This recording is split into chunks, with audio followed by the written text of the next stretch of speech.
எத்தனை பேர் பார்த்துருப்பீங்க. அது ஒரு டிராவல் ஆஃப் ஃபிலிம். பார்த்துருக்கீங்களா? நான் மட்டும் தான் பார்த்துருக்கேன். நான் சேர் ஒரு company if it's Tuesday it's Belgium. அது ஒரு டிராவல் ஆகும். யூரோப்பை சுற்றி ஒரு பஸ்ஸில் இருந்து எல்லாரும் பயணம் பண்ணிகிட்டே இருப்பாங்க. ஒரு சிட்டியாக it must be Belgium, it must be Belgium அப்படியே போவாங்க. ஒரு ஊராக போவாங்க. இப்போ இந்த கதையை தமிழில் எடுக்கிறதா இருந்தாக்கா நம்ம ஊரில் எல்லாரும் ஊட்டி கொடைக்கானல் அப்படி சூஸ் பண்ணிப்பாங்க. நம்ம டேரக்டர் என்ன பண்ணாரு தெரியுமா? திருமலை தென்குமரை எல்லாத்தையும் பஸ்ஸில் போட்டு யாத்திரை போங்க சுத்துங்க கோவில் கோவிலா அப்படின்னு சொல்லிட்டு படம் அவர் சும்மா ஜாலியாக எடுத்தார். ஆனால் அந்த படம் எப்பேற்பட்ட இசை காவியமாக நமக்கு கொடுத்தாரு புதுக்குடி வைத்தியநாதனை. அவருக்கு ஒரு பெரிய கரகோஷம், மகா இசை மேதை ஒரு பாட்டு.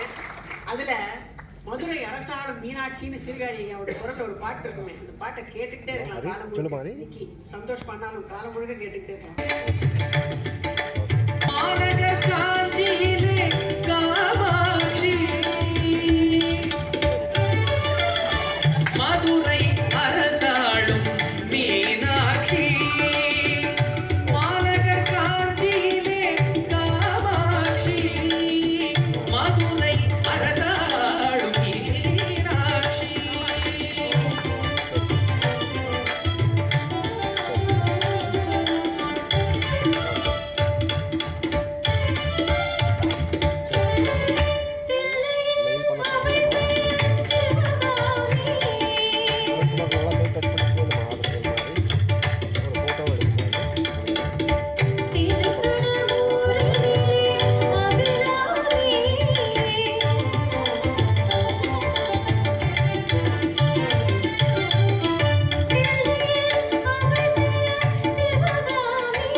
Special attraction.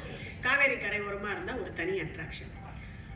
எந்த ஊர்லயும் எந்த கோவில்லையும் நீங்க பாத்தீங்கன்னா வெறும் சன்னதிகள், உங்களுக்கே தெரியும், சன்னதின்னா ஒரு ஐயன் சன்னதினா பக்கத்திலேயே ஒரு அம்பாள் சன்னதியும் கண்டிப்பா இருக்கும். அந்த மாதிரிதான் சில ஊர்கள்ல வந்து சில கோவில்கள்ல அம்மனை பார்க்காம போய் மூலவரை பார்க்கவே முடியாது. அந்த மாதிரி சில அமைப்புகளும் இருக்கும்.